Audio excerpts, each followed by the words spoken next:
Saudara Capres Prabowo Subianto menyebut demokrasi di Indonesia masih berantakan. Prabowo juga menyatakan masih belum puas dengan pelaksanaan demokrasi di tanah air. Menurut Indeks Demokrasi versi Economist Intelligence Unit, Indeks Demokrasi Indonesia masih tergolong cacat. Indeks Demokrasi Indonesia pada 2019 poinnya 6,48. Setahun kemudian turun jadi 6,3. Sementara di 2021 dan 2022, Indeks Demokrasi Indonesia stagnan di angka 6,71. Prabowo juga menyebut demokrasi di Indonesia membutuhkan biaya yang sangat mahal. Jika melihat anggaran pemilu, terjadi peningkatan yang cukup besar. Di 2019, anggaran pemilunya 45,3 triliun. Sementara pada 2024 sebesar 71,3 triliun rupiah. Yang jadi pertanyaan, bagaimana memperbaiki demokrasi di Indonesia? Apakah sistemnya harus diubah? Kita akan bahas setelah informasi berikut. Capres Pemilu 2024 Prabowo Subianto menilai demokrasi Indonesia masih berantakan dan membutuhkan biaya mahal. Ia mengaku belum puas dengan pelaksanaan demokrasi di tanah air sehingga perlu ada perbaikan demokrasi untuk kedepannya. That democracy is really very, very tiring. Democracy is very, very messy. Democracy is very, very costly. And we are still not satisfied with our democracy. There is a lot of room for improvement. Wakil Ketua Dewan Perwakilan Daerah DPD Sultan Bahtiar Najamuddin menilai keluhan Prabowo ini sebagai isyarat agar Indonesia kembali ke sistem pemilu terdahulu, di mana presiden dipilih oleh MPR. Sistem ini kerap dipraktikkan di masa kepemimpinan Orde Baru. Keluhan Prabowo merupakan isyarat penting bagi bangsa Indonesia untuk tidak perlu ragu, apalagi malu untuk kembali ke sistem pemilu terdahulu, di mana presiden dan wakil presiden dipilih Majelis Permusyawaratan Rakyat. Tulis Wakil Ketua DPD Sultan Bahtiar Najamuddin di akun X Senator Indonesia. Sementara Sekjen PDI Perjuangan Hasto Kristianto mengusulkan agar menerapkan sistem proporsional tertutup, di mana pemilih hanya memilih parpol saja tanpa nama caleg. Hal ini akan membuat pemilu lebih sederhana dan menjadi lebih hebat biaya. Ya, nanti kita buat murah misalnya dengan sistem proporsional tertutup. Itu murah, itu mengedepankan merit system, kita simplifikasi. Mengapa menjadi mahal? Karena itu kejadian pada tahun 2009 ketika liberalisasi politik itu dilakukan tanpa nomor urut. Padahal itu sebagai suatu upaya mengkooptasi juga beberapa elemen dari Mahkamah Konstitusi diterapkan yang sama. Direktur Eksekutif Amnesty International Indonesia Usman Hamid menanggapi pernyataan Prabowo yang menyebut sistem demokrasi Indonesia melelahkan dan memakan banyak biaya. Menurutnya, demokrasi jadi mahal karena menghargai nyawa manusia, menjamin hak berekspresi dan berpendapat setiap warga negara. Kalau tidak mahal, maka kebebasan dan nyawa manusia tidak dihargai dan tidak dilindungi. Seperti yang terjadi pada pemerintahan tirani.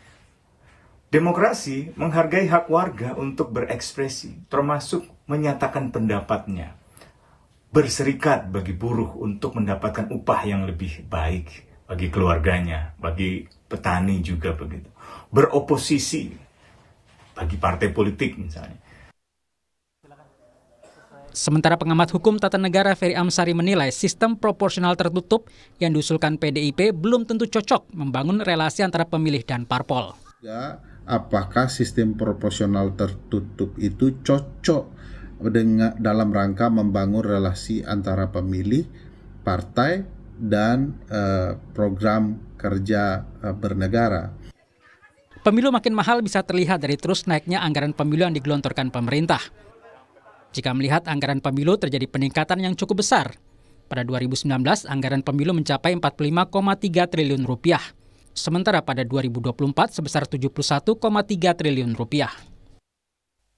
Dalam Pilpres kali ini, dana kampanye yang dikeluarkan oleh masing-masing capres dan cawapres juga sangat besar.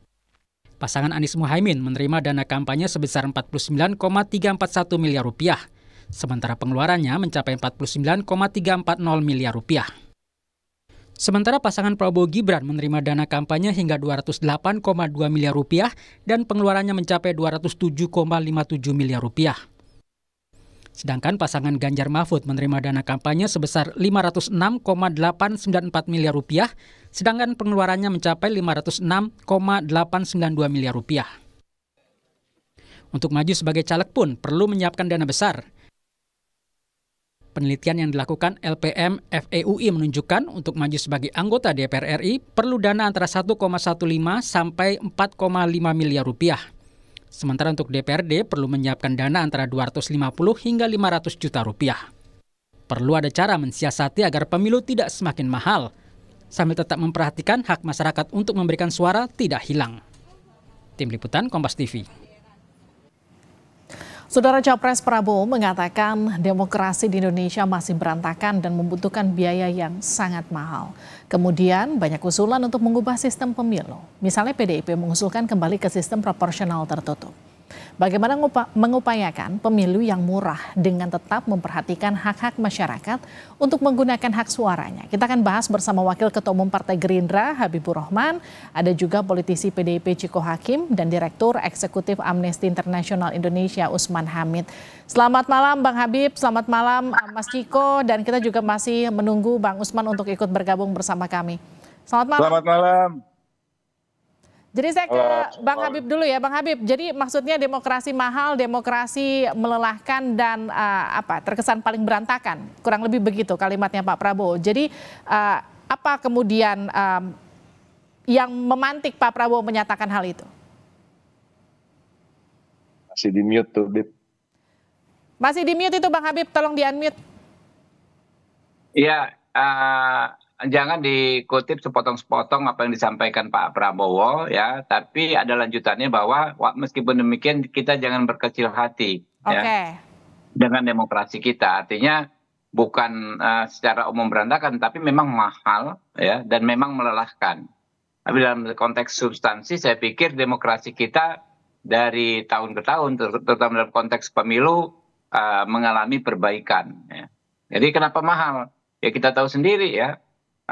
Pemilu kita ini kan ada sebetulnya kan bukan satu pemilu saja dalam setiap pelaksanaan 5 tahun sekali itu, tetapi dalam pelaksanaannya ada pemilu legislatif DPR, pemilu legislatif DPD, pemilu presiden yang semuanya berjalan masing-masing walaupun waktunya bersamaan, tetapi pelaksanaan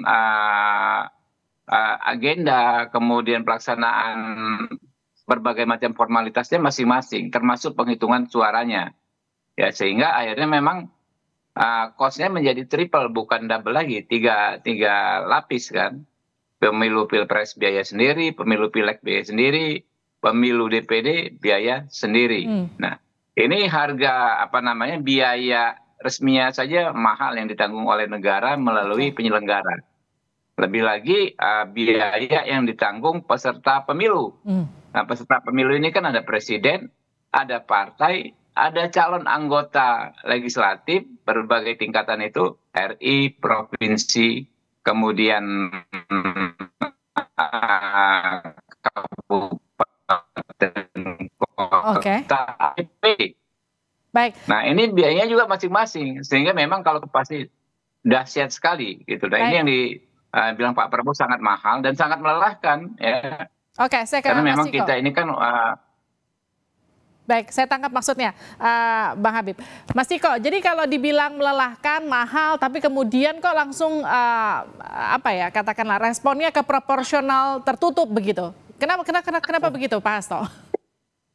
Enggak, tapi kan tadi kalau didengar kembali lagi, kalau didengar selengkap-lengkapnya pernyataan Pak Hasto itu bukan soal mahalnya, dia bilang soal proporsional tertutup, tetapi lebih ke sistem yang lebih mengedepankan meritokrasi. Nah, kita mengetahui dan kita tidak boleh menutup mata karena banyak juga sekarang kejadian yang terpilih akibat dari proporsional terbuka ini, banyak sekali yang memang sebenarnya bukan dengan latar belakang yang mumpuni di bidang politik atau dibilang representatif politik gitu.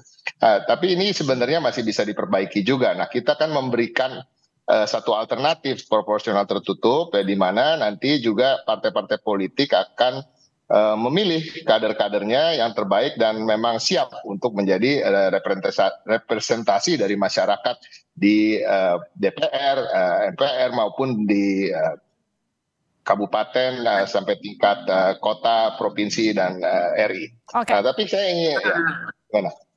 Baik, saya ke Bang Usman dulu ya, Mas Ciko. Bang Usman, melihat respon untuk mendorong lagi proses proporsional tertutup, apa respon Anda?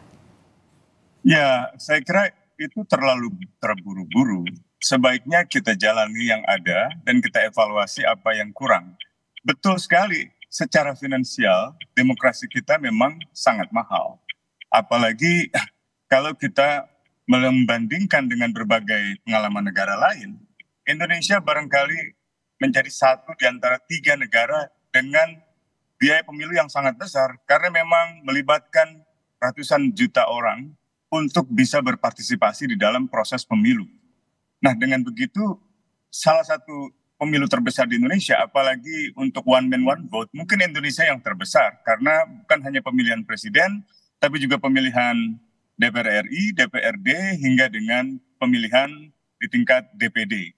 Nah, masalahnya adalah pernyataan Pak Prabowo itu tentu bagus seperti dijelaskan oleh Bung Habib, tetapi publik mungkin masih mengingat pernyataan Pak Prabowo di dalam konteks pemilu 2019 ketika itu dan juga 2014, di mana Pak Prabowo seperti ingin mengatakan bahwa demokrasi langsung yang sekarang ini sebaiknya diganti menjadi dengan demokrasi perwakilan seperti Westminster. Pak Prabowo pernah mengatakan itu di Singapura misalnya gitu. Nah, dalam demokrasi Westminster tentu ini satu pilihan, memang lebih murah karena yang dipilih ada partai politik, sementara Perdana Menteri atau Presiden itu dipilih oleh partai-partai dengan suara yang terbanyak. Kalau kita mau memilih itu bisa juga, dan kita pernah menerapkan itu di era demokrasi terpimpin. Di era sebelum demokrasi terpimpin, yaitu ketika tahun 50-an Indonesia mengadopsi sistem Perdana Menteri, di mana Perdana Menteri ditunjuk oleh mayoritas suara-suara partai politik di dalam parlemen. Nah, tetapi kita juga punya presiden ketika itu yang secara, katakanlah secara politik berbeda dengan sekarang yang dipilih secara langsung. Nah, pemilihan secara langsung itu memang menimbulkan ongkos yang sangat besar. Tetapi ongkos yang sangat besar secara ekonomi ini sebenarnya tidak sebanding atau tidak masalah apabila memang partisipasi masyarakat secara keseluruhan kita hargai dengan sejujur-jujurnya gitu. Dalam Undang-Undang Dasar, dalam Undang-Undang Pemilu kan presiden dan seluruh lembaga negara wajib untuk memastikan pemilu ini berjalan sebaik-baiknya, seadil-adilnya, selurus-lurusnya gitu. Nah, mungkin yang perlu diperbaiki adalah sistem pendanaan partai ke depan. Supaya apa? Supaya sistem pendanaan partai itu juga karena tidak ada iuran dari anggota masyarakat, jadi dorong masyarakat supaya beriuran. Dan yang kedua mungkin perlu ada subsidi dana dari negara kepada partai-partai politik. Sehingga partai-partai politik seperti tidak harus mencari dana-dana besar untuk membiayai pemilu atau kampanye dalam pemilu yang sangat-sangat mahal itu gitu. Oke, gimana tuh Bang Habib? Ya masuk akal, karena kan yang termahal memang biaya sosialisasi dan kampanye, ya. Kalau misalnya sosialisasi dilakukan, diatur oleh negara, difasilitasi oleh negara, ya. Saya pikir itu akan jauh lebih ringan. Contoh misalnya ya ini konkret saja kayak billboard itu kan kita mesti bayar semua partai politik.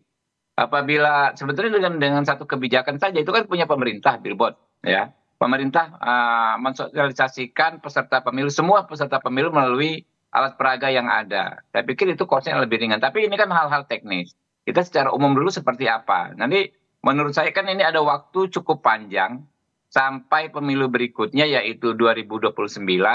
Kita menyusun undang-undang politik yang baru.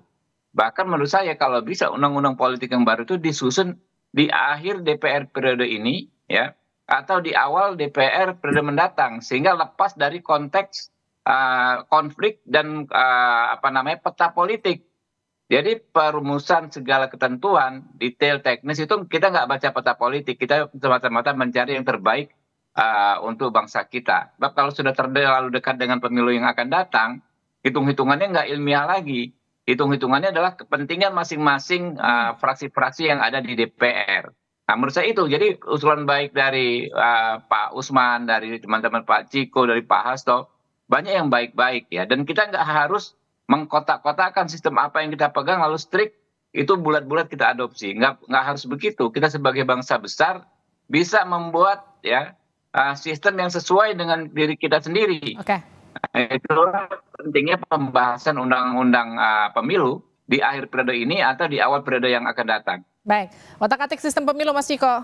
Jadi nggak mesti langsung ke proporsional tertutup. Ya itu nanti bagus untuk dibicarakan, tapi saya ingin mengungkit sedikit terkait dengan pemilu yang dianggap mahal ini. Menurut saya kalau kita bicara mahal dari pengeluaran negara, kita harus membandingkannya dengan pengeluaran negara yang lain atau kebocoran uang negara misalnya. Kalau kita bicara soal korupsi misalnya, dalam 5 tahun terakhir korupsi itu di atas 230 triliun. Ya, per tahunnya ada yang 40 triliun, ada yang 60 triliun, ada korupsi, dan itu hanya kasus-kasus yang masuk dalam pengadilan. Nah, kita tahu sendiri banyak sekali kasus yang tidak masuk ke dalam pengadilan. Jadi negara ini saya lihat kalau kita perbandingkan gitu, nilai pemilu yang 70 sekian triliun untuk mencari pemimpin yang bersih, mencari anggota dewan yang bersih, yang tidak akan melakukan korupsi misalnya, itu artinya kan menghemat 200 sekian triliun artinya. Nah ini yang kita harus perhatikan dan harus kita pikirkan bagaimana caranya pemilu itu yang hanya 70-an triliun, saya hanya bisa katakan itu hanya tanda kutip. Kalau memang korupsi-korupsi selama ini dilakukan bisa ratusan triliun dalam waktu 5 tahun. Nah pemilu kan cuma 5 tahun sekali. Bagaimana caranya pemilu ini bisa mencari pemimpin-pemimpin yang betul-betul bersih. Nah itu angka sekian tidak akan menjadi mahal. Nah ini yang harus betul-betul dipikirkan ke depannya. Oke, nanti kita akan diskusikan lebih panjang lagi. Mohon maaf karena waktu kita terbatas, jadi kita harus akhiri diskusinya di Sapa Indonesia Malam. Terima kasih, sehat-sehat selalu.